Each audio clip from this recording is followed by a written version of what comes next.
Bapak Ibu yang dikasihi Tuhan, pagi hari ini kita akan sama-sama belajar dengan satu kebenaran firman Tuhan ambil daripada Kolose.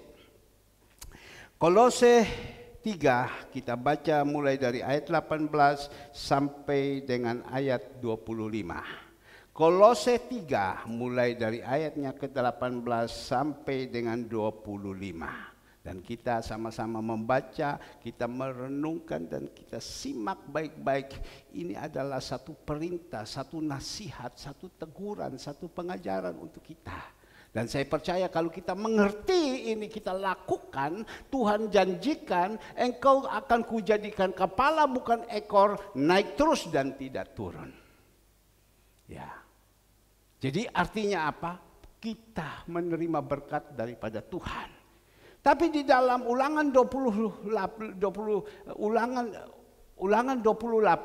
ya, ayatnya yang ke-15, kalau kita mendengar kita tidak mau melakukan segalanya semua, wis mboh dah tahu Tuhan bilang malas wis. Aku tak omongi dah mau dengar, tapi saya percaya jemaat Tuhan yang ada pada pagi hari ini ya, kita sama-sama belajar. Ya, sama-sama belajar. Oke, kita ambil di dalam Kolose 3 ayatnya yang ke-18. Perikop di sini Bapak Ibu, hubungan antara anggota-anggota rumah tangga. Sekali lagi, hubungan antara anggota-anggota rumah tangga. 18. Hai istri-istri, tunduklah kepada suamimu sebagaimana seharusnya di dalam Tuhan. Hai suami-suami, kasihilah istrimu dan janganlah berlaku kasar terhadap dia. Jemaat, ayo kita baca 20 sama-sama. Hai anak-anak, taatilah orang tuamu dalam segala hal, karena itulah yang indah di dalam Tuhan. Tolong kembali lagi ya, semua ya, keluarkan suara. Tadi waktu baca itu Roh Kudus bilang, kamu lihat anak-anak ini dorang dah mau baca. Itu ada satu suara yang begitu halus. Kau suruh mereka ulangi lagi. Karena kalau waktu mereka baca, itu jadi berkat. Ya, ayo semua. 1, 2, 3, ayat 20. Hai anak-anak, taatilah orang tuamu dalam segala hal. Karena itulah yang indah di dalam Tuhan. Terus, hai bapak-bapak, janganlah sakiti hati anakmu supaya jangan tawar hati. 22, 1, 2, 3 sama-sama semua. Hai hamba-hamba, taatilah Tuhanmu yang di dunia ini dalam segala hal. Jangan hanya di hadapan mereka saja untuk menyenangkan mereka, melainkan dengan tulus hati karena takut akan Tuhan. Ayo 23 sama-sama. Apapun juga yang kamu perbuat, perbuatlah dengan segenap hatimu seperti untuk Tuhan dan bukan untuk manusia. Terus jemaat sama-sama 24. Kamu tahu bahwa dari Tuhan kamu akan menerima bagian yang ditentukan bagimu. Sebagai upah, Kristus adalah Tuhan dan kamu adalah hambanya. 25 sama-sama yang keras. Ayo 1, 2, 3. Barang siapa berbuat kesalahan, ia akan menanggung kesalahannya itu, karena Tuhan tidak memandang orang. Bapak Ibu yang dikasihi Tuhan, luar biasa pagi hari ini kebenaran firman Tuhan yang sama-sama kita baru saja membaca, baru saja mendengar, tetapi kita tidak tahu waktu kita mendengar, ya kita membaca, kita mau melakukan ini apa tidak. Tetapi firman Tuhan mengatakan apa? Berbahagialah orang yang membaca, mendengar, yang paling terutama tersenang oleh Tuhan adalah melakukannya. Saya tidak tahu firman Tuhan ini pagi hari ini bisa menjadi berkat apa tidak. Tetapi saya percaya firman Tuhan itu ya dan amin. Firman Tuhan itu adalah Tuhan sendiri. Tuhan suruh saya menyampaikan kepada Bapak Ibu. Ya, saya percaya Tuhan itu tahu keberadaan Bapak Ibu. Maka itu Tuhan ingin supaya kalau kita anak-anak Tuhan mau diberkati di dunia dan di akhirat, kuncinya satu, di dalam satu rumah tangga itu harus rukun dulu. Sekali lagi Bapak Ibu, ya, Kalau kita mau di dalam kehidupan kita ini, di dalam dunia dan di akhirat, diberkati Tuhan, disayangi Tuhan, dikenankan Tuhan. Ya. Kuncinya satu, ya. Kita lakukan apa yang Tuhan pesankan pada pagi hari ini. Karena kalau di dalam satu rumah tangga tidak ada kerukunan, di dalam satu perkumpulan tidak ada kerukunan, di dalam satu pekerjaan tidak ada kerukunan, percuma, tidak ada guna. Pecah-pecahan di dalam. Pecah-pecahan di dalam. Tapi kalau seumpama kita ini rukun, itu indah. Maka itu saya sebagai pemimpin di gereja, saya sebagai gembala di gereja, saya senantiasa berkata, kalau saya melihat situasi roh ini tidak benar, ada kekacauan-kekacauan yang ada semua ini, saya bilang saya pegang sendiri. Sebab saya sebagai pemimpin, saya pegang sendiri. Jangan sampai salah-salah orang pegang, nanti bisa hancur. Saya pegang sendiri. Dengan roh yang tidak terbatas, saya mentransferkan kepada Bapak Ibu, agar supaya Bapak Ibu senantiasa jalan di dalam jalannya Tuhan. Sebab yang kita hadapi sekarang ini, di luar ini bukan manusia. Yang kita hadapi ini kuasa-kuasa kegelapan. Jadi saya bilang saya pegang sendiri. Saya tidak boleh kasih orang lain. Tapi kalau sudah aman-aman tenang, saya baru mulai lepas. Tapi saya tetap jaga. Saya tetap jaga karena saya tahu. Saya yang dipilih sama Tuhan menjadi gembala. Kenapa kalau saya izinkan anak-anak Tuhan atau pelayan-pelayan Tuhan yang akan menyampaikan firman Tuhan, sebelum mereka sampaikan, saya dulu ada di sini. Kuduskan dulu mimbar ini. Urapan Tuhan dulu ada di sini. Sehingga anak-anak kita bisa meneruskan. Nah Bapak Ibu yang dikasihi Tuhan, Tuhan minta kalau kita mau supaya hidup kita ini mulai dari umur 0 sampai umur yang ke-84. Bapak Toga Sirait sekarang sedang vertigo, sedang sakit-sakitnya, tapi dia sudah enak. Ya. Saya bilang, Opung, hari-hari tua sudah umur 84. Kebiasaannya firman Tuhan mengatakan itu sakit. Ya sudah Opung, jalankan saja. Iya betul Pak, jalankan saja. Maka itu kalau Opung, dia tegur kepada kita, dia nasihati kita, dia keras kepada kita. Jangan kita marah sama dia ya. Ya karena mungkin juga kita tidak tahu, mungkin itu pesan terakhir. Loh Opung mau jalannya? Tidak, kita kan tidak tahu. Ya ini kan kosong kursinya, mungkin pesan terakhir. Jangan lelet.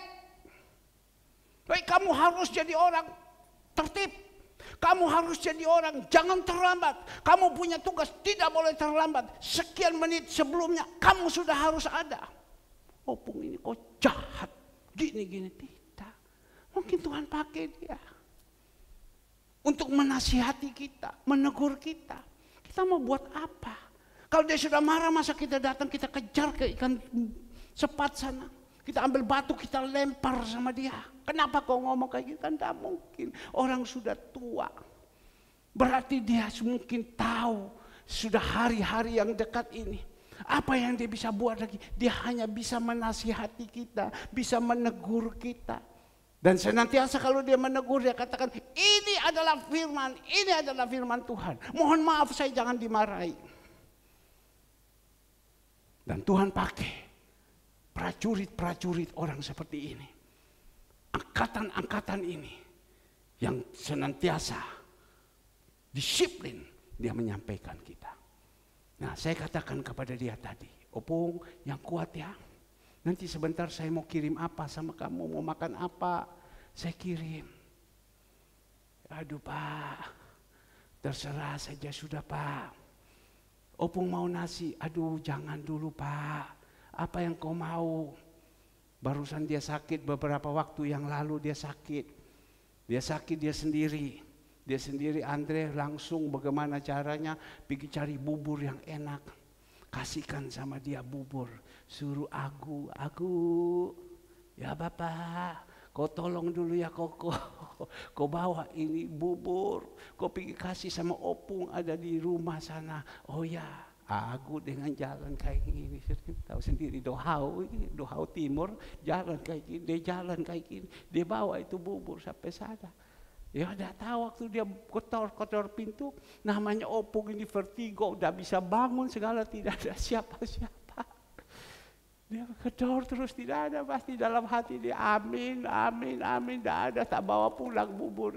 Sampai di sini dia bilang, kok bubur ini Opung udah ada sana, mungkin udah ada yang buka pintu gini-gini. Ya sudah, jadi ini bubur gimana? Ya saya makan Koko ya, makan sudah dia. Haleluya, tertawa. Itu loh, Mama Dope. Itu punya anak itu dari timur sana, Sabu Timur sana. Dia tertawa sekarang.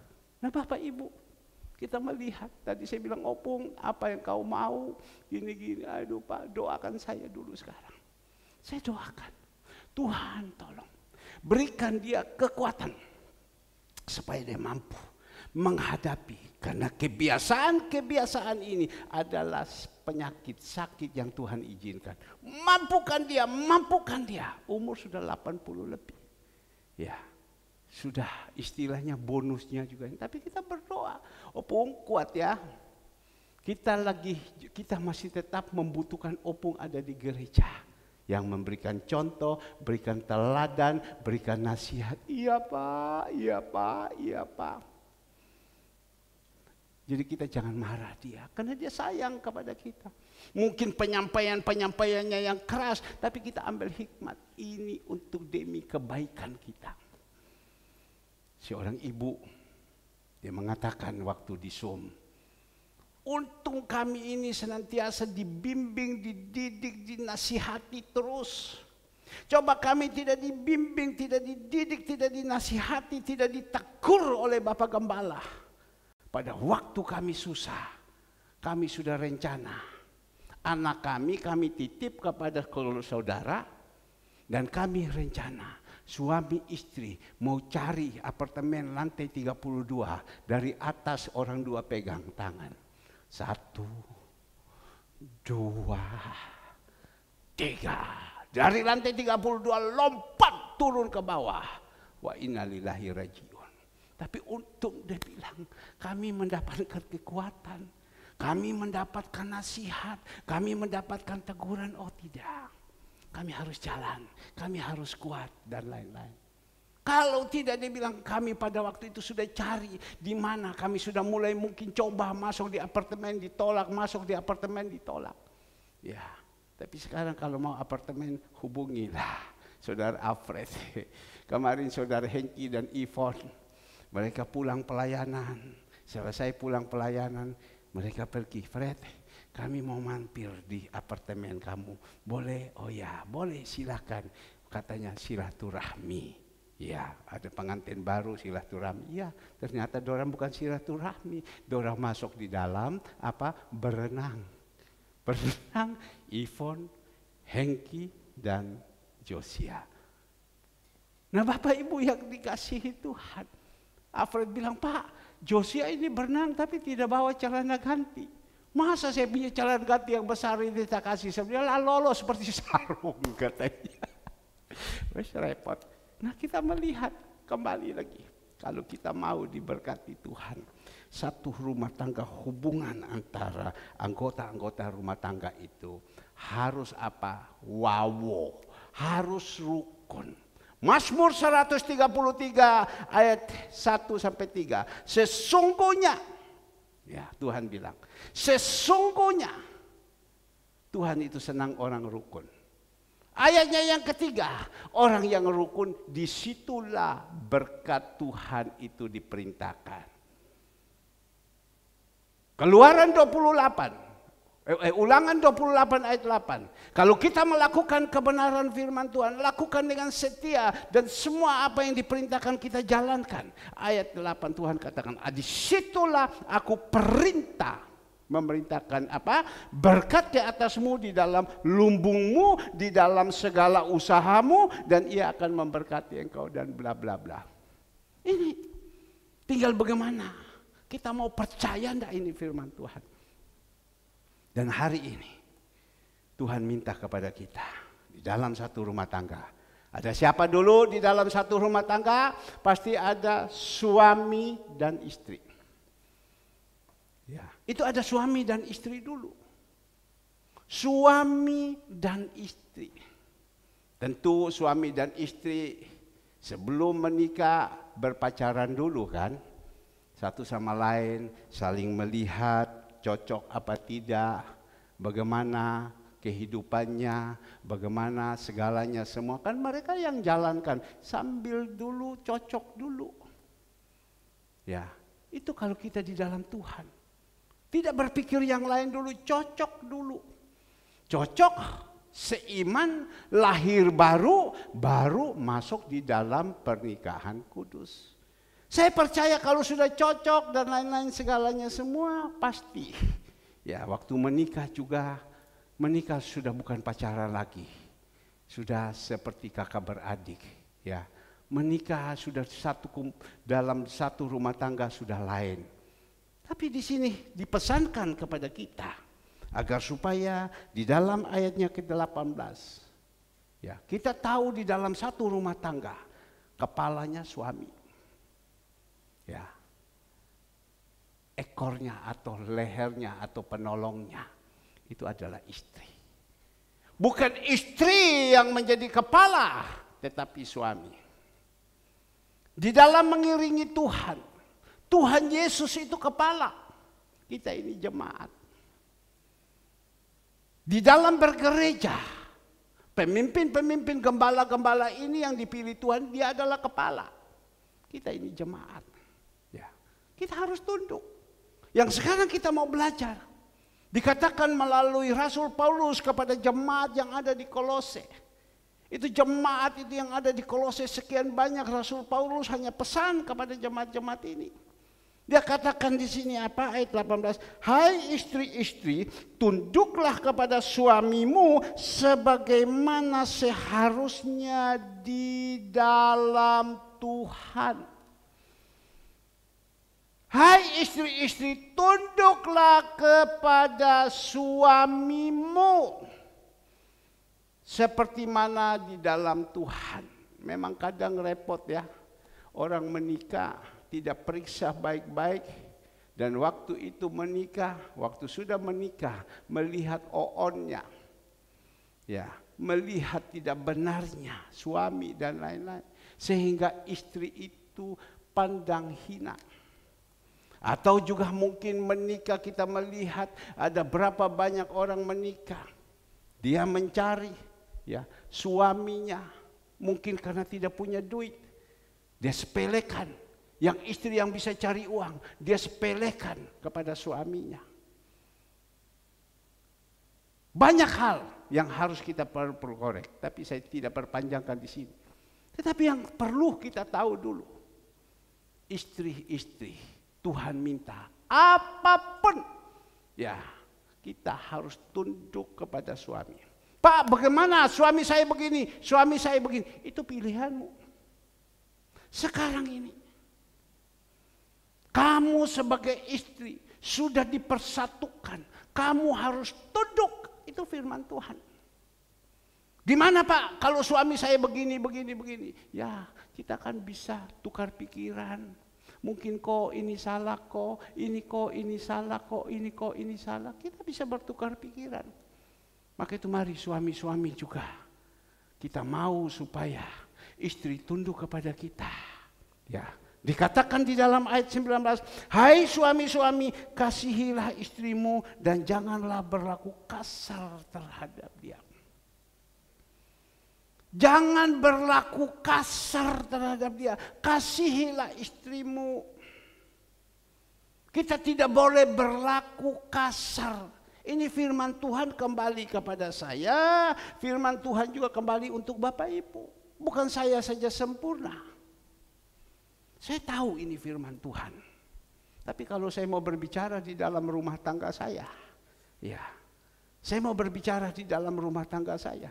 Kadang saya disiplin, bukan saya kasar, saya disiplin. Kita harus begini, karena saya sebagai pemimpin, saya sebagai nakoda di satu rumah tangga ini. Ya, Saya harus bertanggung jawab. Istri harus, bagaimana caranya. Kalau seumpama tidak benar dan lain-lain, saya tegur. Kadang ada masalah-masalah apa, saya berbicara. Kamu mengerti enggak ini tujuan ini? Kamu mengerti masalah ini? Kalau tidak mengerti, saya bilang, ini maksudnya begini. Ini maksudnya begini. Kamu mengerti enggak kepada anak-anak saya? Kamu lihat ada begini, begini, begini. Mengerti enggak? Kalau tidak mengerti, ini loh maksud Tuhan ini begini. Nah, Bapak Ibu yang dikasihi Tuhan, dia katakan di sini, suami-suami ayo, kalian juga harus bertanggung jawab. Ya. Kadang kalian kalau tidak bertanggung jawab, itu membuat istri, apalagi kalau istri itu dominan, istri itu pintar dan lain, gregetan. Tetapi istri-istri yang mengerti firman Tuhan, mesti kamu pintar, mesti kamu hebat, meskipun pendapatan kamu lebih besar, tetap menghargai itu suamimu, itu yang benar. Tetap menghargai suamimu, itu yang benar. Memang kadang jengkel. Wah, lemot Pak. Suami saya ini lemot Pak. Kalau udah dipecut, dah jalan dan lain-lain, segalanya semua. Siapa suruh kita pilih? Siapa suruh? Kan Rasul Paulus sudah ngomong kepada jemaat di Korintus. Engkau harus cari yang sama. Ya. Seiman sama, lahir baru, cara berpikirnya segala semua harus sama. Tapi karena mungkin waktu itu kau lihat kepada dia, wah ini dia kaya ini. Tidak apa-apa. Masih tengeng-tengeng sedikit, tidak apa-apa. Ini kan kaya. Nah ini matre namanya. Siapa suruh? Tapi kita sekarang yang sudah mengerti. Sudahlah orang-orang tua yang sekarang menikah, yang mungkin lagi kacau rumah tangga, ya nasi jadi bubur. Ya. Tapi kita ini sekarang yang sudah atau yang mau masuk di dalam pernikahan kudus, yang saat ini sedang melihat satu sama lain, mencocoki segala semua, kita harus periksa baik-baik, jangan sembarang. Sebab kawin hanya sekali saja, seumur hidup akan susah. Jadi jangan sembarang. Jangan kita melihat, waduh ini kaya ini, tidak apa-apa. Saya tabrak saja. Biar saya tinggalkan saya punya Tuhan karena dia ini kaya. Aduh jangan Bapak Ibu. Saya pernah saksi kepada Bapak Ibu, ada orang yang ketemu sama saya. Apa yang dia katakan kepada saya? Saya susah Pak. Saya menikah dengan orang ini Pak. Saya susah, saya sengsara Pak. Sampai sekarang anak-anak saya juga tidak menghargai saya Pak. Kenapa? Beda kepercayaan. Saya dengan dia karena saya mau, karena dia berduit dan lain-lain. Beda kepercayaan. Dan sekarang saya susah Pak. Kadang cara pandang orang itu hanya melihat duit. Lihat harta dan segala semua. Tidak semua orang itu kawin dengan orang kaya itu enak. Bapak Ibu yang dikasihi Tuhan, yang kita mau berbicara istri dan suami, tunduk. Suami jangan kasar. Saya lihat Alfred yang baru masuk di dalam rumah tangga, kalau berbicara dulu sama Atalia, sekarang ngomongnya apa? Sayang, sedikit sayang, sayang, sayang, sayang, disayang, sayang. Ya, saya lihat Atalia kalau panggil sayang, sayang. Yang penting kamu orang dua tetap sayang, tetap rukun, itu yang paling penting. Barusan mereka hari Sabtu dapat tugas bikin nasi. Mulai dari malam bikin terus. Katanya informasi, Atalia bilang, kok kamu tolong kalau bisa kamu ada di sini.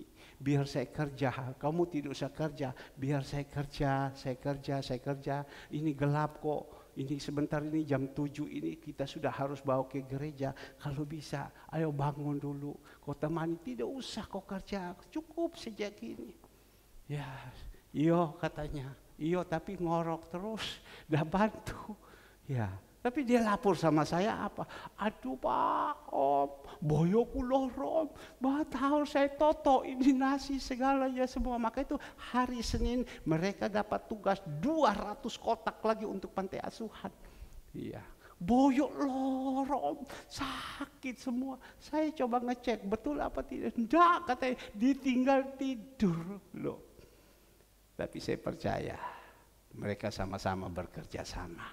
Nah Bapak Ibu yang dikasihi Tuhan, suami-suami jangan berlaku kasar, ya. Dan juga yang kita melihat di sini, apa yang dikatakan di dalam ayat 20, hai anak-anak, taatilah orang tuamu dalam segala hal, karena itulah yang indah di dalam Tuhan.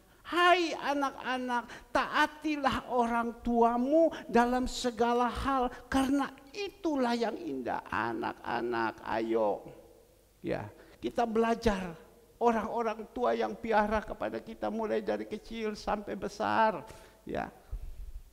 Kita belajar taat kepada mereka.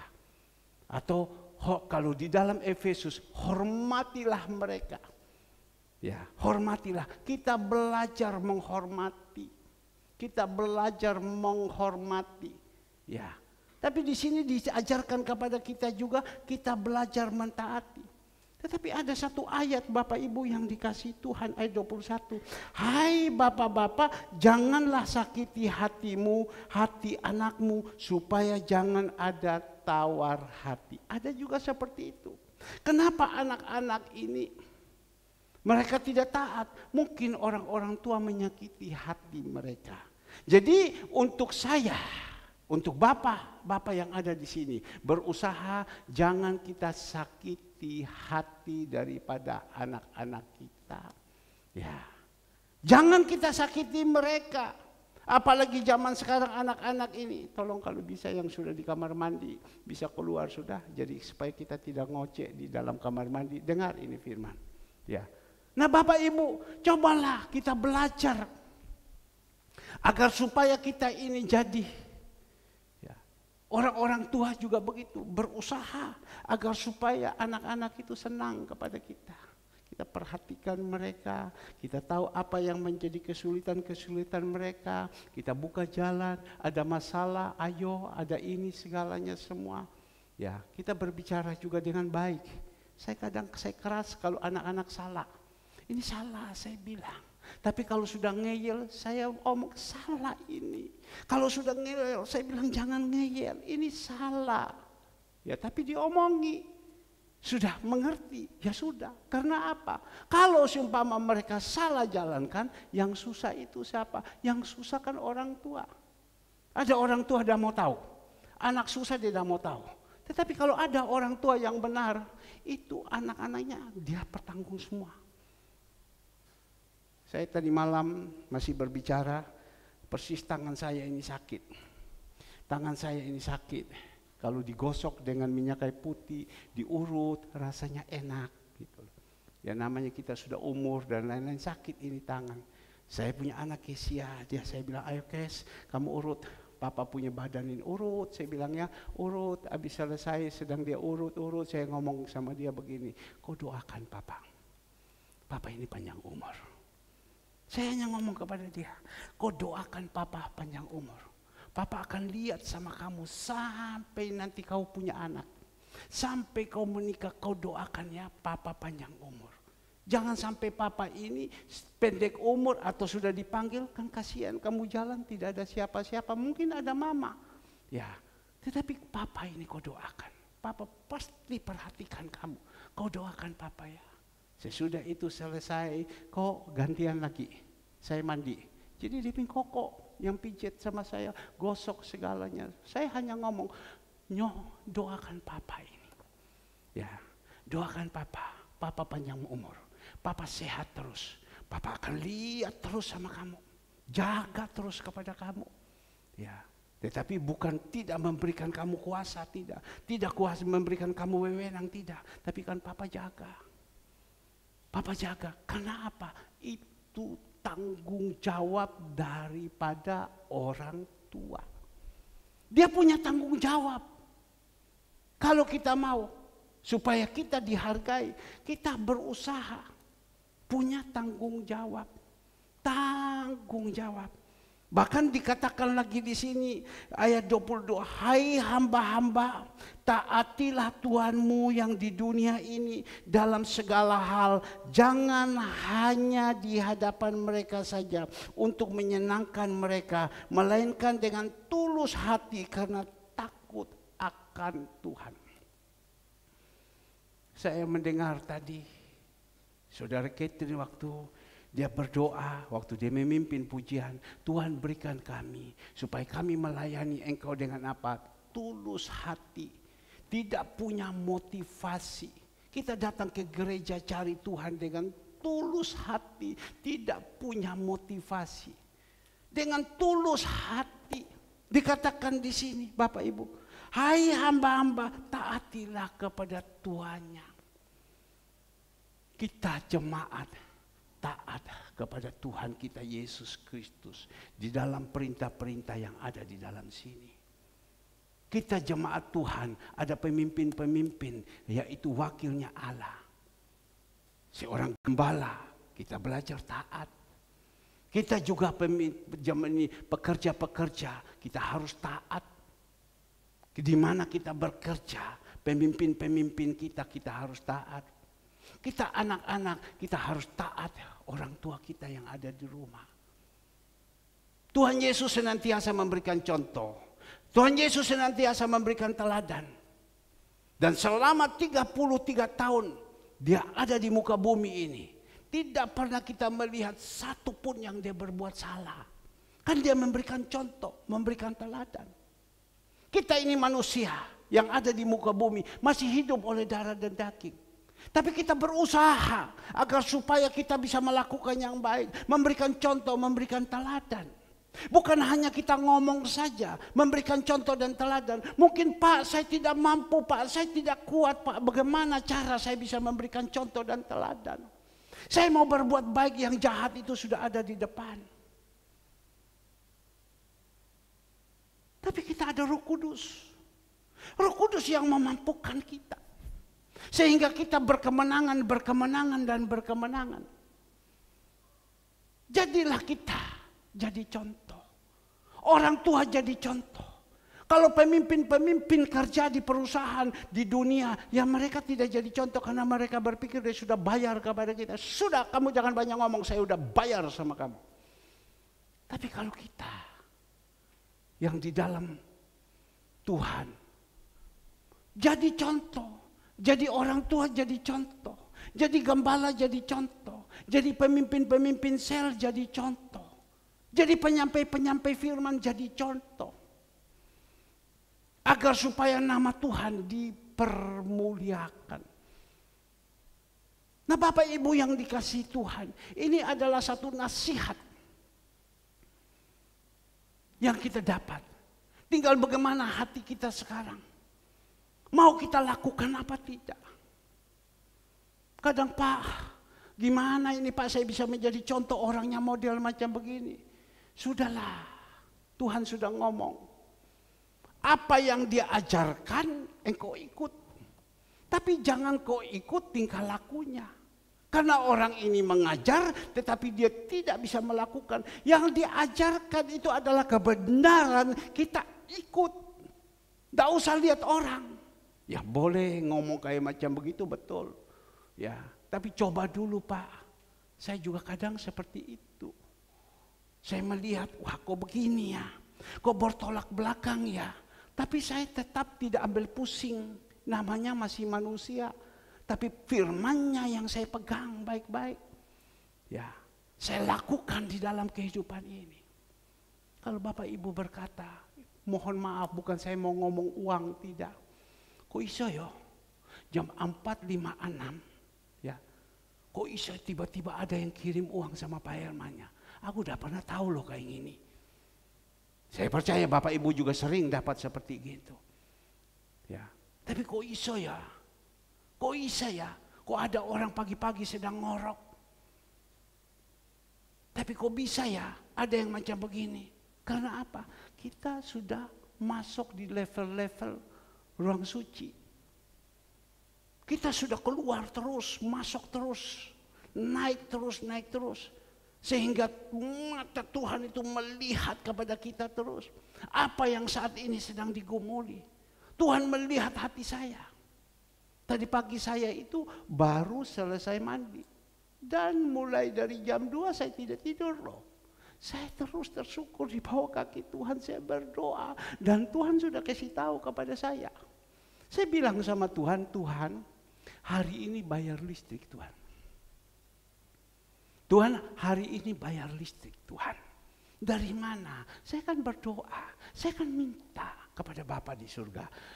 Matius 7 ayat 7, minta engkau dapat. Saya kan minta. Ya sudah, Tuhan bilang, kau jalan saja, mengalir saja, nanti aku buat. Saya ingat perkataan saudara Alex. Waktu dia sedang bangun dia punya rumah, segala kebutuhan-kebutuhan yang begitu banyak. Saya kan pantau terus. Gimana ini? Kamu harus ini, hari ini harus membayar sekian. Ini gimana? Tapi ada bahasa satu yang dia katakan, Om masih pagi Om. Kita kan bayar itu mulai dari pagi kan sampai malam. Listrik sebentar itu sampai malam. Masih pagi dia bilang. Masih pagi Om. Ya. Tapi sekarang, ya sudah sekarang masih pagi. Kita kan tidak tahu Tuhan mau buat apa sebentar. Tuhan mau buat apa sebentar, jam sekian Tuhan mau buat apa, kita kan tidak tahu. Pokoknya masih pagi. Wah, saya pegang itu. Sampai sekarang saya pegang. Masih pagi. Yang penting kita jalan di dalam jalannya Tuhan. Inilah yang Tuhan pesan. Kita tidak perlu cari siapa ya. Ini orang kaya. Saya dekati dia dulu. Tidak. Tidak perlu. Kita punya Tuhan itu kaya. Kau mau harap orang kaya? Kau mau harap orang yang berduit? Tidak. Tuhan itu tahu. Di dalam ibadah di dalam Mazmur 130 sekian, perikop di situ, Tuhan kita maha tahu. Tuhan kita itu maha tahu. Dia tahu. Apa yang saat ini sedang kita gumuli, maha tahu. Kita punya pergumulan. Bapak Ibu punya pergumulan. Tadi Tiffany ada di sini, dia punya pergumulan. Segala semua. Bapak di surga tahu. Tapi dia bilang apa? Carilah dahulu kerajaan Allah dan kebenaran apa? Maka semuanya akan ditambah. Hari ini cukup untuk hari ini, besok ada kesusahan lagi. Tapi yang paling penting itu kita cari dulu Tuhan. Memang saya tahu Bapak Ibu, mohon maaf. Ada di antara saya tahu yang sudah mundur. Ya, berat itu kaki mau maju kembali berat karena daging ini udah dibawa. Kehidupan kita ini sudah diseret ke dalam dunia. Mau kembali itu berat sekali, kembali berat. Tapi kita harus lawan. Sebab kita tahu, kalau kita ada di dalam kehidupan kedagingan, keduniawian ini, kita kembali, hidupmu akan binasa. Tapi kalau kita mau melawan, itu berat. Tapi jangan takut. Saya berjalan dengan Tuhan, saya akan sanggup melakukan perkara-perkara yang besar. Bapak Ibu yang sudah mundur, hatinya sudah jauh, mungkin mohon maaf. Duduk di gereja sudah hatinya, udah pikirannya udah lain ke cabang. Tidak seperti dulu lagi. Ayo lompat. Kalian akan sia-sia itu hidup itu. Keduniawian kalian yang kami dapat itu sia-sia. Jangan sampai kalian sampai ucul. Sebab kalau kita ucul sudah kita tidak berkenan kepada Tuhan. Tuhan bilang, aku tidak pernah mengenal engkau, enyah dari sini. Kita lawan. Karena yang kita hadapi di depan itu iblis. Kuasa-kuasa kegelapan. Kadang sebentar ini ada perjamuan kudus. Saya mau datang perjamuan kudus tapi iblis bilang tidak. Ayo ikut saya. Ya kita ikut. Digeret kemana kita ikut. Pergi kumpul teman-teman. Tapi kalau kita punya iman, Pagi ini kita makan dulu kebenaran firman. Hati kita dihancurkan semua. Sore kita tambah baru kita langsung makan tubuh dan darah Yesus. Lain. Tapi kita tidak mau. Enggak. Aku tidak mau. Ya sudah. Wahyu 3 ayat 20. Coba kita lihat. Wahyu 3 ayat 20. Tuhan bilang, lihat aku berdiri di muka pintu dan mengetok. Jikalau ada orang yang mendengar suaraku dan membuka pintu itu, aku akan masuk. Tapi kalau Tuhan sudah ketok, kita ketok terus sama kita, kita bilang mau dah mau. Sayang Pak, kita menurut kebenaran firman, kebinasaan yang kita dapat. Maka itu ada di dalam Galatia 3:3. Memulai dengan roh dan akhir dengan daging. Sesungguhnya alangkah bodoh kita. Sudah memulai dengan roh dulu, setia dengan roh, tinggal ujung-ujungnya finish. Tapi kita akhiri dengan daging.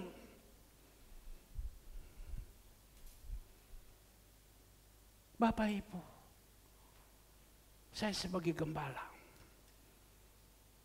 saya sampaikan kepada Bapak Ibu, saya berdoa terus. Banyak roh Tuhan berbicara kepada saya. Tapi saya bilang, Tuhan bagaimana? Tuhan bilang suruh. Saya bilang, Tuhan apa kau tidak mampu untuk tarik kembali mereka? Tuhan bilang kecil. Kalau saya mau kecil, tetapi saya mau minta kerelaan hati. Maka itu ada di dalam Wahyu 3. Ayat 20, tapi di dalam ayat 19, karena orang ini bebal, tidak bisa diomongi, ditegur sama Tuhan, dinasihati sama Tuhan, tidak mau dicampuk sama Tuhan, dihajar sama Tuhan. Maka Tuhan bilang, relakan hatimu supaya bertobat. Dan ayat 20 Tuhan bilang, aku di depan, kau buka saya masuk. Kadang kita tidak sadar, melalui cambukan-cambukan yang ada kita tidak sadar, kebuta mata hati kita. Bapak Ibu yang dikasihi Tuhan, pagi hari ini kita belajar dengan kebenaran firman Tuhan. Bahkan dia katakan, hai hamba-hamba, taatilah Tuhanmu yang ada di dalam dunia ini. Ya, taatilah Tuhanmu yang ada di dalam dunia ini. Kita disuruh taat orang tua kita. Kita disuruh taat kepada pemimpin di perusahaan. Tapi bagaimana Pak taat pemimpin perusahaan? Perusahaan model macam begini. Gaji bayar tidak tepat. Pemimpin tidak menjadi contoh, menjadi teladan. Perusahaannya seperti macam begini. Ya sudah, kalau memang tidak benar itu bisa kita hengkang. Kita angkat kaki. Ya, daripada seperti ini. Tetapi yang kita berbicara lagi ada pemimpin-pemimpin. Ibrani 13 ayat 17 kita melihat. Ibrani 13 ayat yang ke-17 coba kita melihat. Ini adalah pemimpin-pemimpin yang ada di dalam gereja. Ini adalah pemimpin-pemimpin yang ada di dalam gereja. Apa yang dikatakan? Ya, surat Ibrani. Taatilah kepada pemimpin-pemimpinmu dan tunduklah kepada mereka. Tadi istri tunduk kepada suami. Ya, tunduk itu apa? Dengar apa yang diomongi. Bukan tanduk, tidak. Apa yang suami ngomong, tunduklah. Apa yang diomongi oleh pemimpin-pemimpin. Kita kan bisa tahu, zaman sekarang kan kritis-kritis. Kalau pemimpin itu berbicara yang baik, tujuan yang baik, kenapa tidak? Hai pemimpin, hai taatilah pemimpin-pemimpinmu dan tunduklah kepada mereka apa? Sebab mereka berjaga-jaga di atas jiwamu. Ya, ini jemaat-jemaat ini. Saya merasakan saya dipilih Tuhan sebagai gembala. Saya pikir betul-betul aduh kasihannya. Ya, kita jemaat tidak banyak. Tetapi yang kita lihat yang sudah mulai mundur-mundur, aduh kasihannya. Gimana ya? Apa yang terjadi nanti kemudian hari? Ya, apa yang terjadi di dalam kehidupan mereka di kemudian hari? Kalau mereka sudah lepas Tuhan di dalam hidup ini, Roh Tuhan sudah tidak ada lagi. Yang ada adalah 8 itu yang jahat-jahat masuk di dalam kehidupan mereka. Apa yang terjadi ya? Demikron, Omikron, Delta, atau nanti angin puting beliung yang jatuh pohon tendes, atau apa kena apa. Kita tutup mata di dunia ini, buka di atas, ternyata bukan terang yang kita lihat, gelap. Tuhan minta tanggung jawab. Ya saya senantiasa, saya bilang sama Tuhan, Tuhan saya sudah ngomong Tuhan, tapi tidak bisa. Mau bagaimana? Ya kembali lagi Tuhan bilang, dosa jemaat itu kembali lagi sama Tuhan. Supaya apa?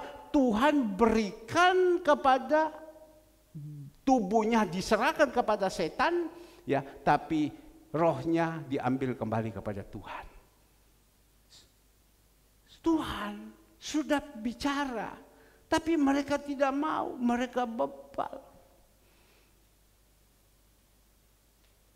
Ibu Retno ngomong begini, Pak, suami saya ini napas sekarang sesak. Aduh rasanya bagaimana.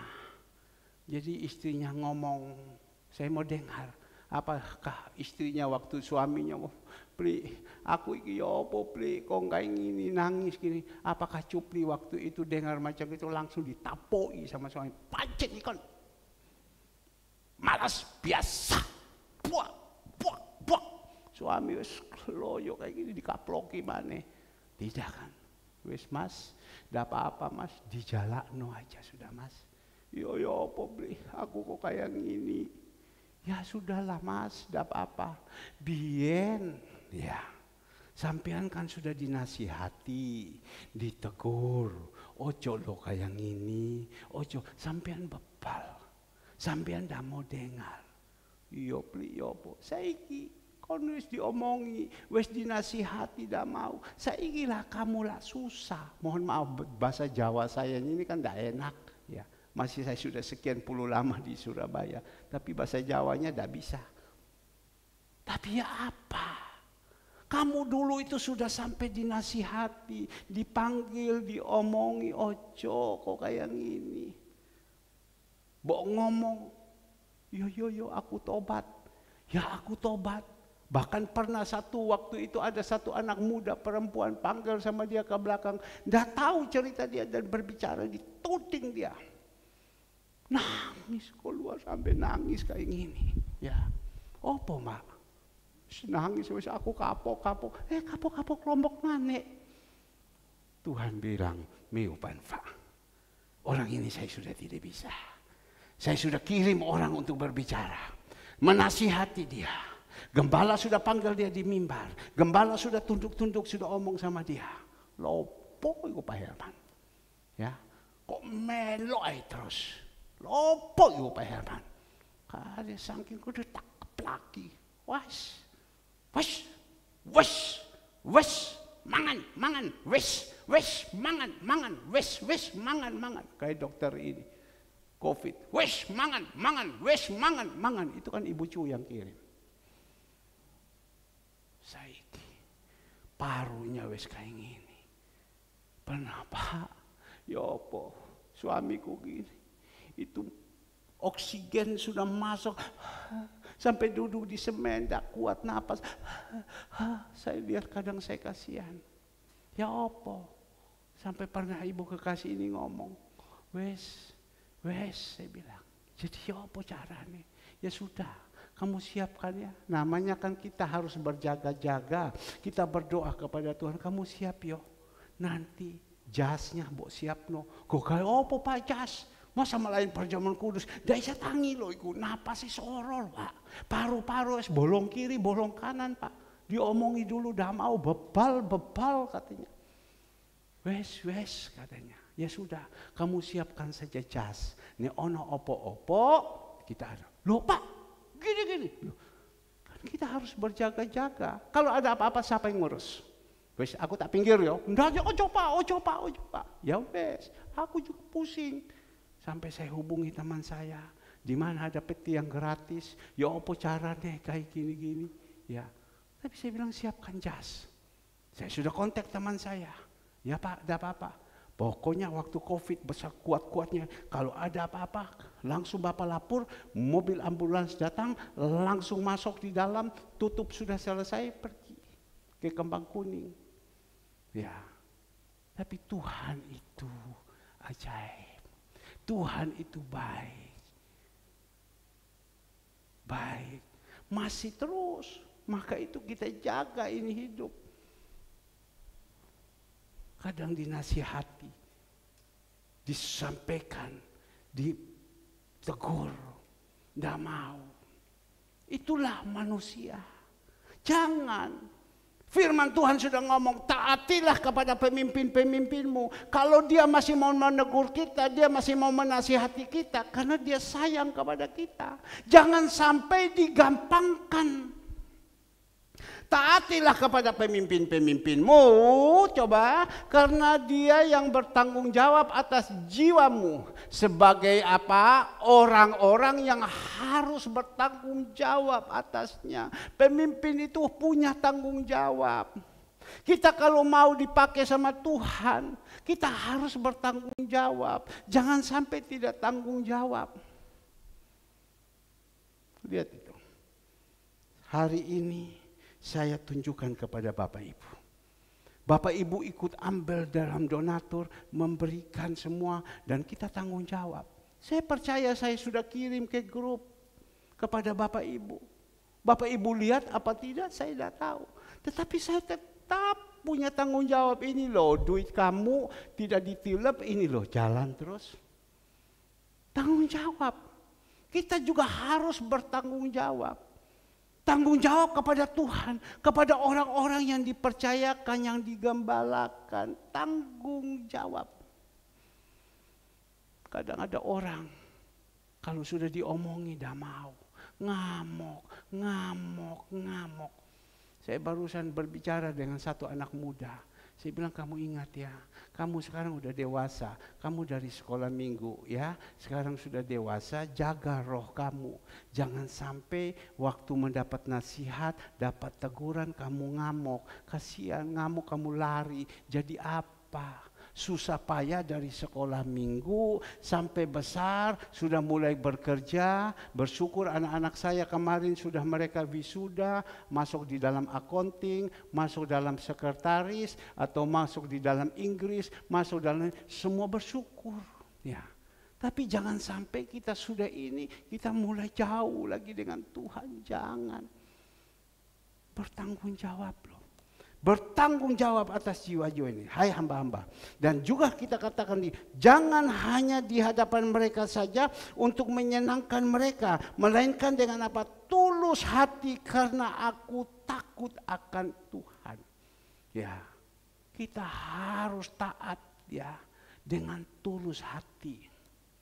Dengan tulus hati.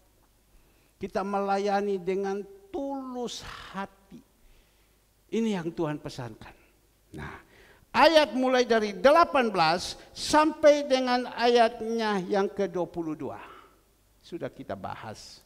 Ya, tetapi sekarang kita akan masuk di dalam ayatnya yang ke-23. Ayatnya yang ke-23 kita melihat di sini, apapun juga yang kamu perbuat. Ya, sekali lagi. Apapun juga yang kamu perbuat, ya, perbuatlah dengan apa? Segenap hatimu, seperti untuk Tuhan dan bukan untuk manusia. Ini kebenaran. Rasul Paulus dengan tegas dia berbicara kepada jemaat yang ada di Kolose. Kamu sudah lakukan di dalam mulai dari ayat 18, ayat 19, ayat 20. Ayat 21, ayat 22. Ini perintah-perintah, ini nasihat-nasihat. Apa yang kamu perbuat semua itu harus dengan hati yang tulus. Dengan apa? Takut akan Tuhan. Tadi berbicara tentang istri-istri, tunduk. Barusan saya mendapatkan satu video. Seorang ibu menangis setengah mati. Karena apa?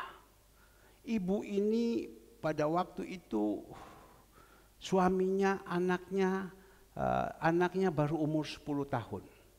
10 tahun suaminya meninggal. Jadi istrinya ini bekerja dengan susah payah, berusaha untuk membesarkan anaknya, anak laki ini. Dan anak laki dididik, dikasih sekolah yang baik segala semua. Pada satu saat Bapak Ibu, anak laki ini sudah besar. Ini kisah nyata. Anak laki ini sudah besar. Waktu sudah besar dia ngomong, "Ma, aku mau menikah, Ma." "Oh, mau menikah, baik, Ma. Ini pasangan hidup saya." "Oh ya, bagus. Ini pasangan hidup saya." "Oke, bagus." Sesudah itu mereka menikah. Sebelum menikah mereka belum punya rumah. Tapi anaknya laki ini baik sekali. Ya, dia sayang kepada mamanya. Papanya sudah tidak ada. Dia sayang kepada mamanya. Dia sayang sekali. Jadi mamanya punya uang tabungan. Selama ini dia kerja sebagai guru. Dia kerja, dia punya uang tabungan. Dia ambil ini uang, ada sekian ratus juta. Dia ngomong kepada anaknya, "Nak, ini kamu sudah menikah. Kamu belum punya uang beli rumah. Ini mama punya tabungan. Ya, mama kasih sama kamu ya." "Oh ya, Ma." Anak laki ini kan baik. Ya, itu nurut sama anaknya. "Kamu kasih ya." "Ya, ini. Oke, Ma, makasih, Ma. Ini kamu beli ini rumah." Belilah mereka rumah. Jadi mereka menikah. Habis sesudah menikah Bapak Ibu, anak ini laki baik sekali. Jadi mamanya bilang, "Mama sudah jual semua mama punya, mama kasih sama kamu ini rumah. Ya, kamu beli ya, sudah beli, tapi mama sementara mama tinggal dulu di sini ya. Karena mama sudah habis-habisan sudah kasihkan kamu." "Oh ya, ada apa-apa, Ma." Singkat cerita, karena mama ini sudah umur. Sudah umur waktu malam tidur, kan namanya orang kalau sudah umur itu kan suka ke kamar kecil. Ya kan, pipis, ya betul tuh Cicu ya, pipis, apalagi kalau diabetes. Wah, sudah jalan terus, pipis terus. Apa yang terjadi? Mamanya masuk pergi kamar mandi karena rumahnya tidak seberapa besar. Pergi kamar mandi, keluar, pergi kamar mandi, keluar. 1 hari, 2 hari, 3 hari, waktu tengah malam dia pergi kamar mandi. Istrinya berkelahi dengan suaminya. Kamu lihat mamamu mengganggu orang saja. Jadi mamanya waktu liwat kuping dengar. Kamu lihat itu, mamamu mengganggu orang. Orang tidur, dia masuk kamar mandi, keluar, dia masuk kamar mandi, keluar. Saya tidak mau kalau mamamu ada di sini. Pilih kamu. Mau mamamu ada di sini atau saya yang keluar? Coba. Ayo, istri-istri, anak-anakku. Mau mamamu ada di sini atau saya yang keluar? Tapi anak laki ini kan sayang sekali kepada mama. "Jangan," dia bilang. "Jangan kau usir kepada mamaku. Dia sudah tua.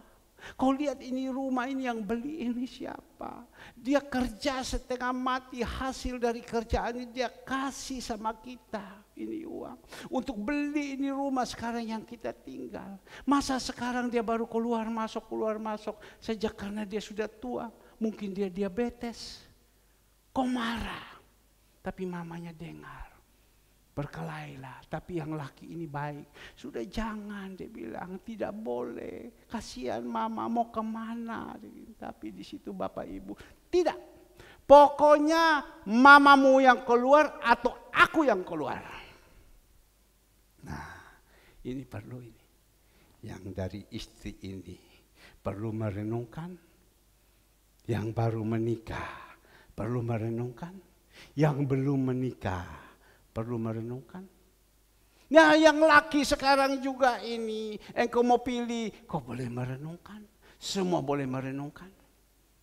Nah, mama-mama ini suaminya dari umur 10 anak ini, suaminya sudah meninggal, dia cari uang setengah mati.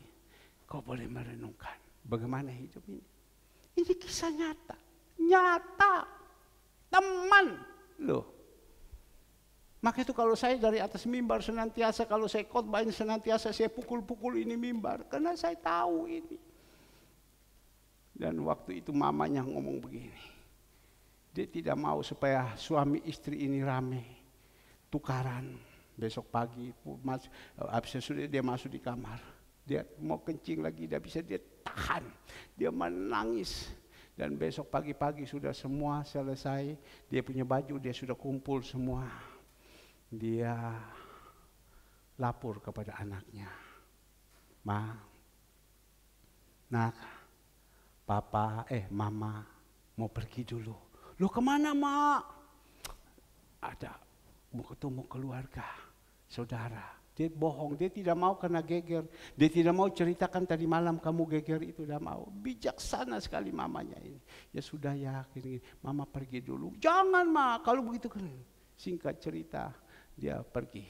Waktu dia pergi, dia ketemu saudaranya. Saudaranya tanya. Dia tidak mau cerita juga. Tapi karena saudaranya desak, terus tanya dia. Dan dia mulai bongkar sedikit-sedikit. Itulah terjadi. Dia bilang, saya seolah-olah anak saya itu usir saya. Karena saya waktu itu sering masuk pergi kamar kecil dan istrinya ngamuk. Kau pilih siapa? Pilih mamamu. Ya sudah, daripada dorang rumah tangga hancur dan lain-lain, biar saja saya yang korban. Dia nangis setengah mati.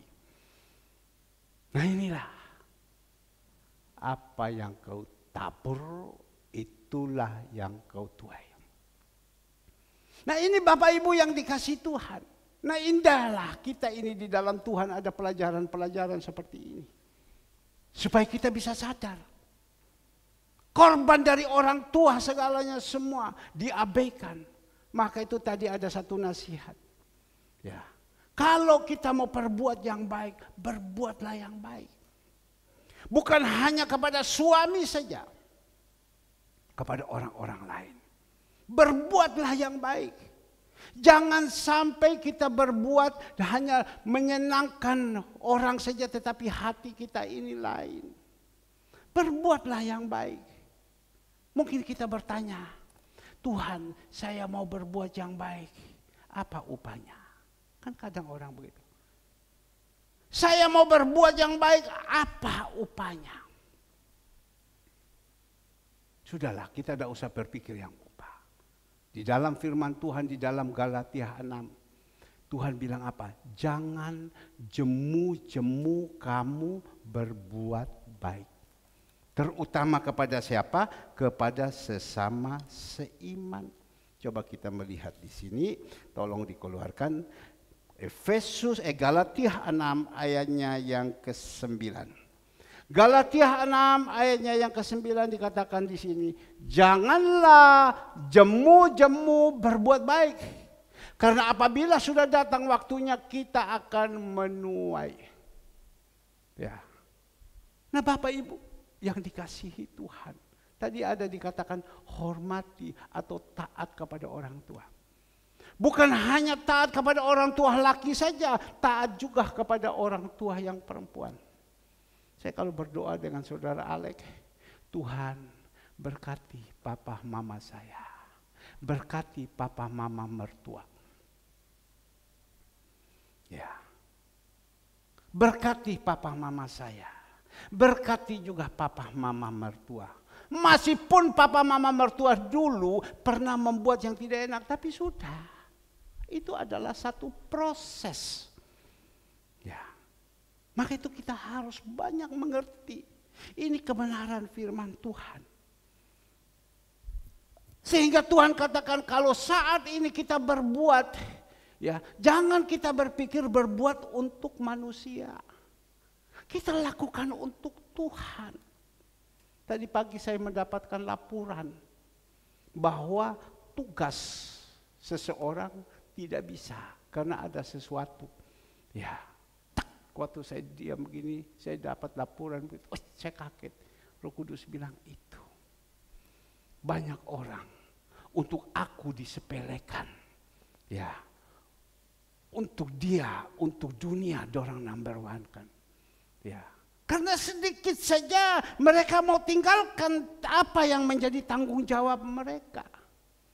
Saya percaya orang kalau rohani, dia tidak akan meninggalkan itu tanggung jawab.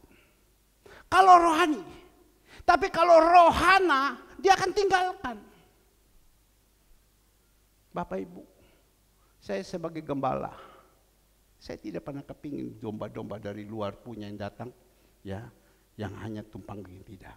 Tetapi saya kepingin, saya mau membimbing, mendidik, mengajar kepada jemaat-jemaat. Kalau orang jemaat hanya rohani, apapun dia carilah dahulu kerajaan Allah dan kebenaran. Tuhan semua akan tambah. Tapi karena dia rohana, dia tinggalkan.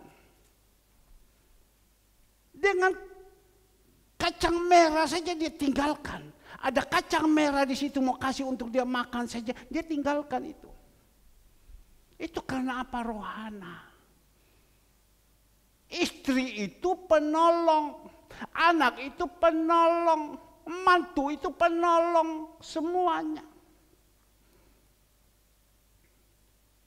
Supaya firman Tuhan mengatakan, kalau kita melihat Galatia 6, ya, ayatnya yang pertama. Galatia 6 ayat pertama dikatakan di sini, perikop saling membantulah kamu. Saudara-saudara, kalaupun seorang kedapatan melakukan suatu pelanggaran, maka kamu yang rohana, bukan rohana, rohani. Kamu yang rohani, ya, harus memimpin orang itu ke jalan yang benar dalam roh lemah lembut sambil menjaga dirimu sendiri supaya kamu juga jangan kena pencobaan. Kamu yang rohani, bukan rohana. Ngomong kepada dia. Kalau tidak kamu tanggung jawab. Wis tak lepas wis tanggung jawab kamu. Babah. Biar Yon yang bentuk sama kamu nanti. Kamu yang tanggung jawab, kamu ngomong. Maka itu kita juga di sini kalau ada di antara jemaat-jemaat yang jalan tidak benar, kita yang rohani ini kita ngomong sama mereka dengan apa? Lemah lembut. Bu, Pak, kok dulu kok rajin ya? Sekarang wis dah mau, ayo Bu, ayo. Ya, dah sayang ta. Kita sudah semangat dan sekarang kita buang, dah sayang ta. Kita yang rohani. Pemimpin sel-sel yang ada ini, itu pasti dipilih orang yang rohani. Tapi karena COVID ini, sel-sel ini stop. Bagaimana masihkah kita juga masih tetap pemimpin? Pasti masih tetap pemimpin. Kita omong kepada mereka. Pak, itu tanggung jawab gembala. Tanggung jawab gembala. Yitro bilang kepada Musa, Musa, kalau kau begini terus edan kamu, gila kamu. Kamu harus cari orang yang takut akan Tuhan untuk bersama-sama dengan kamu. Mereka menggembalakan 10 orang, 50 orang, 100 orang. Ayo, kita ngomong kepada mereka.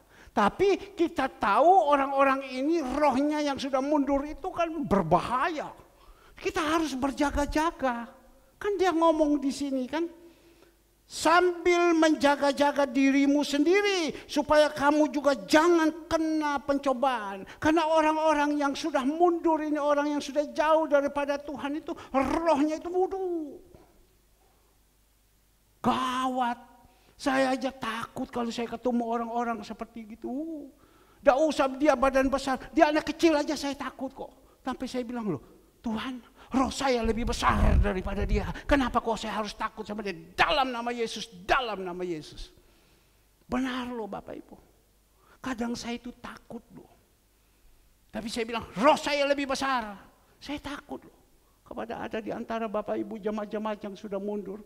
Saya dekat itu saya takut. Kok macam begini? Kok saya takut sama kamu? Tapi saya bilang roh saya lebih besar.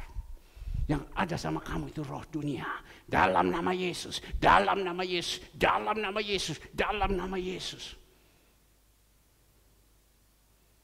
Karena apa? Orang kalau dia sudah mundur, itu 7 itu, plus 1, 8 yang lebih jahat itu masuk. Nah ini perlu. Kita fahami dulu, kita tahu dulu. Maka itu Bapak Ibu yang dikasih Tuhan. Kita yang rohani. Kita harus berani. Berbicara kepada mereka, dahulukan dulu. Seperti sebentar ada perjamuan kudus. Sebentar ada perjamuan kudus. Ya, ayo kita datang. Biar kita makan dan minum tubuh darah Yesus. Ya, kita dikuatkan kembali. Darah-darah kita yang kotor dibersihkan oleh darah Yesus. Ayo datang. Kita omong kepada mereka. Kalau mereka bilang mau, ya sudah. Saya kadang cuma sekarang ada beberapa Tuhan sudah tidak kasih saya untuk berbicara lagi. Ya sudah Tuhan, kalau memang macam begitu ya sudah. Ya, saya hanya berdoa.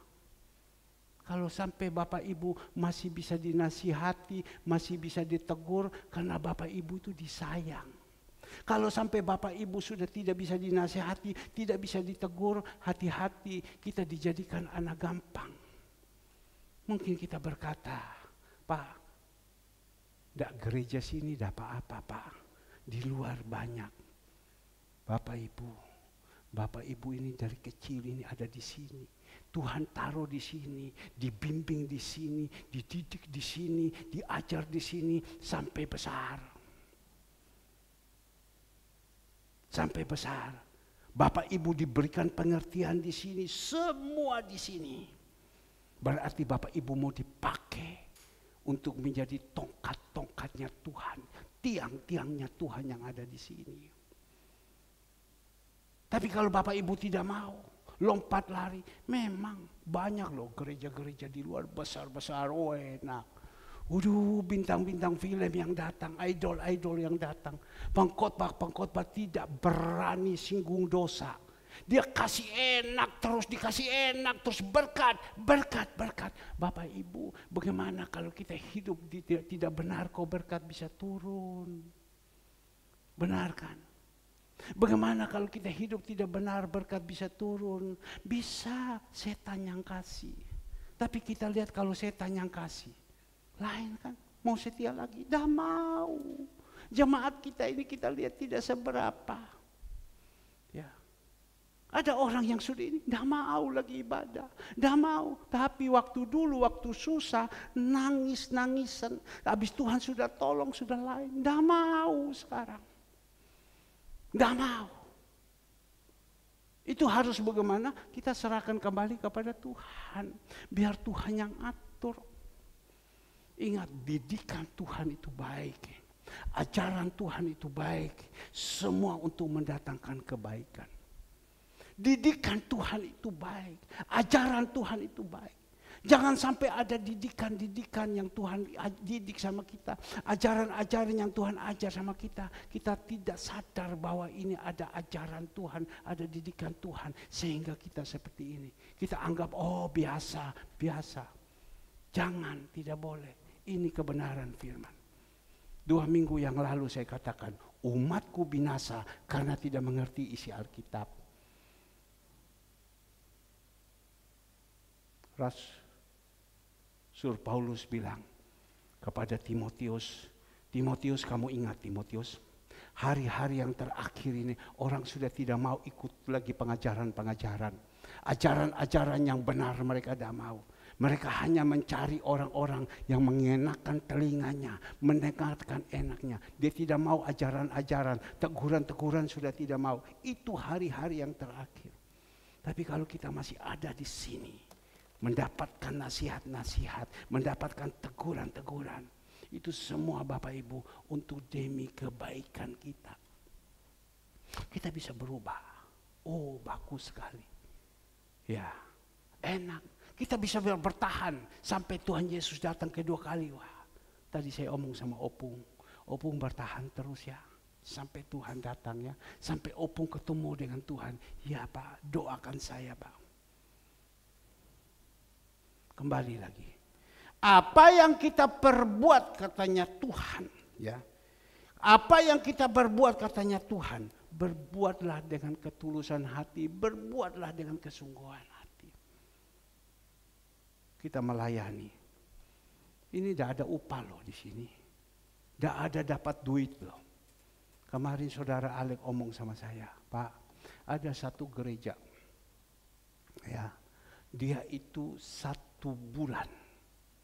1 bulan atau 1 minggu Alek? 1 minggu ibadah membutuhkan uang berapa ratus juta? Berapa? 185 juta. 1 minggu gereja itu membutuhkan uang 185 juta. Belum sewa ya. 185 juta. Ayo kita yang mau, kita ke sana. Ya.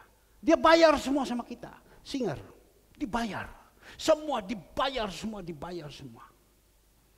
185 juta. Saya bilang masa Lek? Iya. Dia bilang pendetanya yang ngomong. 185 juta untuk apa?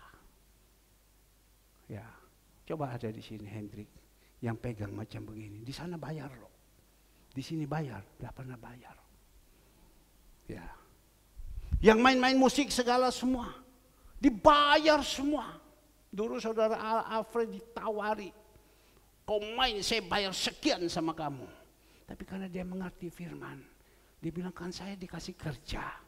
Saya dapat hasil untuk memuliakan nama Tuhan. Kenapa kok saya kerja di ladang melayani Tuhan, kok kenapa saya dibayar? Nanti waktu saya pulang, loh Tuhan saya sudah melayani engkau, saya sudah melayani engkau. Tuhan bilang tidak. Waktu engkau melayani dulu kan kau sudah dapat duit. Betul kan? Ini kan hasilnya. Ingat waktu kita ikut pameran kan, ikut semua kan. Kan sudah dapat duit kan. Tuhan saya sudah melayani, saya sudah nih. Semua itu uang semua. Jangan. Kita melayani dengan segenap hati. Upah dikatakan dari mana? Nah ini sekarang. Upah dari mana dikatakan di sini kita melihat ayat 24. Tolong dikeluarkan ayat 24 ya. Kamu tahu bahwa dari Tuhanlah kamu akan menerima bagian yang ditentukan bagimu seperti upah. Kristus adalah Tuhan dan kamu adalah hambanya. Ya. Kadang kita bertanya dari mana? Ini Tuhan, saya melayani engkau, saya memberikan taburan untuk peduli kasih, saya peduli untuk panti asuhan, dari mana? Katanya Tuhan yang balas, dari mana? Mana balasnya? Mana mungkin? Siapa yang balas? Kita ingat pada waktu itu di dalam 1 Raja-Raja berapa tentang Tuhan Yesus kirim Elia ke Sungai Kerit. Allah kirim Elia ke Sungai Kerit. Pada waktu Allah kirim dia ke Sungai Kerit, sampai di situ namanya sungai kering, tidak ada apa-apa. Di daerah tandus tidak ada apa-apa.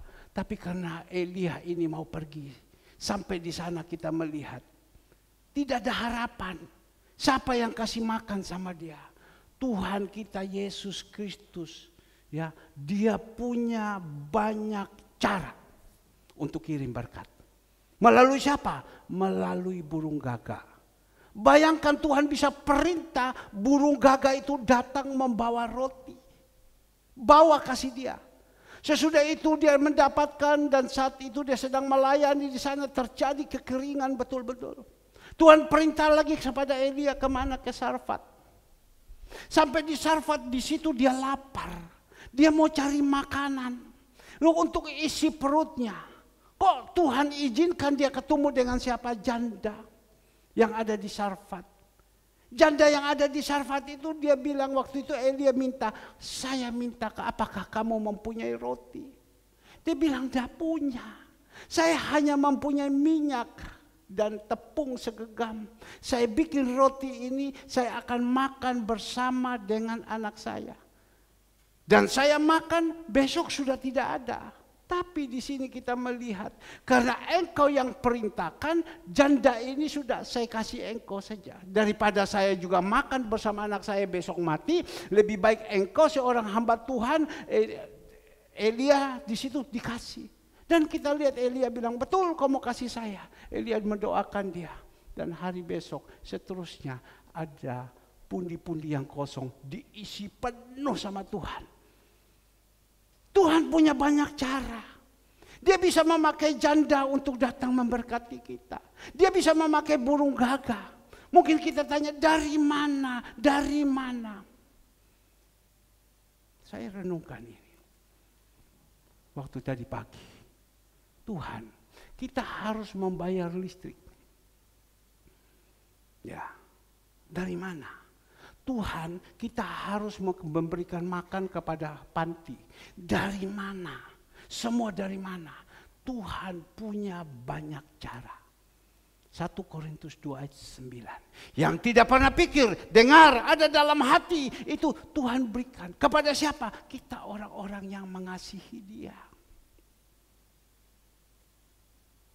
Tuhan banyak cara. Tuhan tinggal ketuk hati yang namanya titinako. Saya percaya.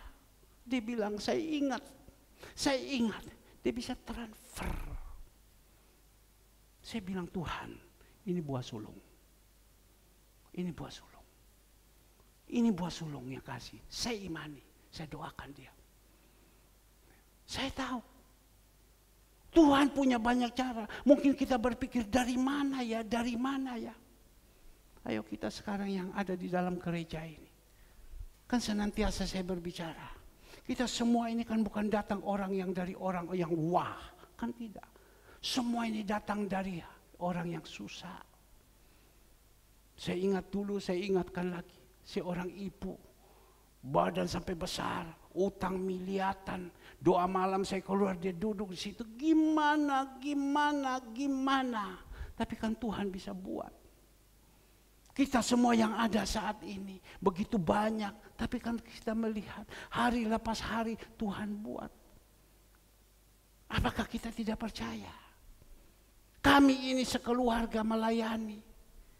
Ya, secara manusia dasar hidup itu tidak ada, tapi Tuhan bisa buat. Tuhan bisa buat. Semua kita yang ada ini, semua Tuhan bisa buat. Kenapa kita tidak mengucap syukur, berterima kasih kepada Dia? Saya senang sekali ibu kekasih kita, Ibu Evi. Dengan kesetiaan dia. Yang sebenarnya rumah besar itu, yang duduk orang lain, tapi Tuhan geserkan dia yang duduk. Itu bapak saya punya, itu saya punya, itu Tuhan yang atur. Ya. Yang sebenarnya harus anak laki yang duduk, tapi singkirkan yang laki, engkau duduk di sini. Sekarang ini anakku yang di sini. Senang loh, saya pergi di rumahnya Ibu Evi sana. Setiap kamar itu kamar AC semua, waduh.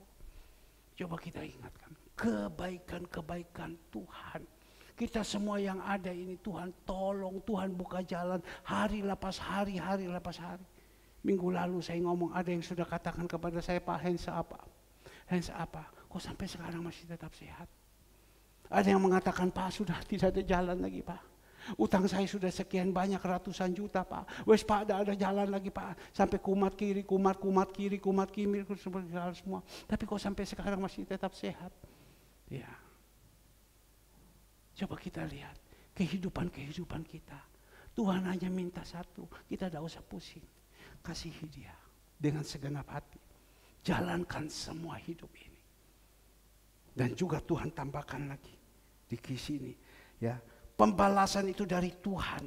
Dan juga di dalam ayat 25, barang siapa berbuat kesalahan, ia akan menanggung kesalahannya itu, karena Tuhan tidak memandang orang. Jadi kita sudah mengerti kebenaran firman Tuhan, jangan kita berbuat salah. Tuhan bilang kalau kita berbuat salah kau akan tanggung akibat. Tuhan tidak memandang orang. Ini orang kaya ke, ini orang miskin. Pokoknya kita berbuat salah. Apa yang kita tabur itu kita tuai. Itu pasti. Apa yang kita tabur itu kita tuai. Jadi kita tidak boleh tabur salah. Kita tidak boleh berbuat salah. Itu pasti kita tuai. Mungkin ada orang menghalang-halangi supaya dia tidak bisa sampai susah. Dia harus gini, tidak bisa. Kalau kita lawan Tuhan tidak mungkin. Saya berbicara kepada Bapak Ibu. Ada seseorang dia berbuat salah. Ya, dia berbuat salah. Yang paling bahaya dia berbuat salah dengan hamba Tuhan. Dia dapat segalanya semua. Tapi waktu jalan hari lepas hari, hari lepas hari, dan Tuhan izinkan dia meninggal. Dan sampai saat ini dia meninggal. Ya, Bapak Ibu kadang ngenes. Orang Cina itu habis selesai meninggalkan dikubur. Kubur itu kan mau dibikin batu bongpai dan lain-lain segala semua. Mau beli batu bongpai saja tidak bisa. Anaknya mau beli batu bongpai saja uang tidak punya. Anaknya yang kaya mau beli batu bongpai juga tidak bisa. Ngenes. Karena apa? Tabur salah. Jangan. Ada satu ayat. Tabur salah. Jangan. Karena apa? Raja Daud berdoa seperti ini. Ya, saya ingat betul ini ayat. Raja Daud berdoa. Ini 103. Haleluya. 100.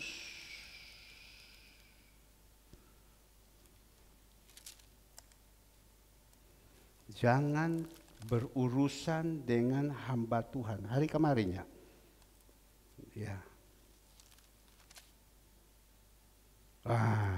143 ayat 2. 143 ayat 2 Mazmur 143. Janganlah berperkara dengan hambamu ini. Ya, ini Raja Daud berdoa. Jangan berperkara dengan hambamu sebab di antara yang hidup tidak seorang pun yang benar di hadapanmu. Jadi karena berurusan dengan hamba-hamba Tuhan. Ya, jadi sehingga macam begini. Saya kasihan betul-betul. Tidak berdaya Bapak Ibu. Mau beli batu bongpai saja. Hanya panjar uang 20 juta saja, tidak punya uang untuk panjar. Sehingga kuburnya tidak bisa berbuat apa-apa. Ngenes enggak? Sedih enggak? Maka itu Bapak Ibu, jangan kita tabur yang salah, tabur yang benar. Ya, ingat. Pak, gimana Pak? Saya tabur ini Pak. Gimana nanti saya tuai? Itu untuk urusan tuai, itu urusan Tuhan. Saya melayani Tuhan. Saya melayani Tuhan. Ya, untuk kehidupan saya itu urusan Tuhan. Tuhan punya banyak cara ya untuk memberkati. Tuhan punya banyak cara untuk memberkati. Ya, Tuhan suruh urusan panti, ya saya jalankan saja. Tapi bagaimana cara supaya bisa ada itu? Tuhan punya banyak cara untuk siapkan dana. Sekarang Tuhan suruh bikin lagi sekarang apa? Bikin kasih susu. Saya tidak tahu bagaimana cara, tapi saya percaya Tuhan punya banyak cara. 2 hari yang lalu ada satu orang. Dia kirim, Pak, saya ikut 1 juta. Ya, Eng juga ikut. Hasil daripada kasih sembari, tapi saya memberikan contoh. Tiba-tiba saya melihat Eng ikut. Ya, untuk susu juga. Dia terima dari hasil dari fotonya itu dia ambil, dia kasih ini untuk susu. Saya percaya dia tuai. Nah Bapak Ibu yang dikasih Tuhan, mari ya, kalau kita tidak pernah menabur, jangan pernah kita tuai. Jangan pernah kita tuai kalau kita tidak pernah menabur. Beberapa hari yang lalu saya duduk dengan seseorang. Saya melihat orang ini tidak pernah menabur. Tapi dengan kasih saya berbicara, taburlah kamu, ayo lakukan. Ya, kamu udah bisa 2, 3, kamu tidak bisa, kau tambah. Masa kau tidak bisa? Saya bilang, ayo. Ya, coba kau renungkan, selama kau tidak menabur, ada kelebihan apa? Kamu ada kelebihan? Dia jawab, tidak ada. Ayo belajar. Ya, ini kita tabur di tanpa jam. Ayo, dia hanya goyang kepala. Tuh. Saya hanya berdoa, Tuhan tolong jamah hatinya. Ayo menabur. Ya, beberapa saat waktu tadi saya mandi pagi-pagi, kurang lebih jam 4:30, Tuhan kasih ingat kepada saya. Ada seseorang pada waktu itu kami pulang dari Komsel di atas mobil. Orang ini berkata kepada kami di atas mobil. Dan dia berkata begini, karena waktu itu yang pegang keuangan hasilnya itu suaminya. Ya, ini istrinya tidak pegang apa-apa. Tetapi waktu pulang dari Komsel itu di dalam perjalanan istrinya berbicara begini, itu loh biasa suami saya itu. Aku ngomong, ya. Hasil daripadamu, uangnya Tuhan jangan kamu tahan, kamu harus kembalikan. Tetapi dia tidak mau. Apa terjadi? Dia bilang sebentar kulkas rusak, sebentar ini rusak, bocor. Dia ngomong, waduh, dengan tegas dia katakan. Wah, saya bilang hebat ya. Maka itu dia bilang, saya kalau dikasih sama saya pegang, saya bisa toto semua dan lain-lain. Itu kadang manusia. Singkat cerita, wah saya bilang hebat orang ini ya. Dia bisa seperti macam. Tapi suami saya ini lihat, tidak mau dia bilang. Sehingga bocor ini rusak, mesin cuci rusak, ini rusak, kulkas rusak, segalanya rusak. Tidak mau kan. Jadi hasil daripada itu hilang semua. Oh ya sudah. Ini Tuhan kasih ingat sama saya tadi 4:30. Ya pagi. Sudah, ya sudah. Dan sekarang suaminya tidak bisa berbuat apa-apa. Nah sekarang yang pegang istrinya. Ya saya bilang, ayo Tuhan. Ini juga istrinya dulu dia ngomong. Dia belajar juga Tuhan.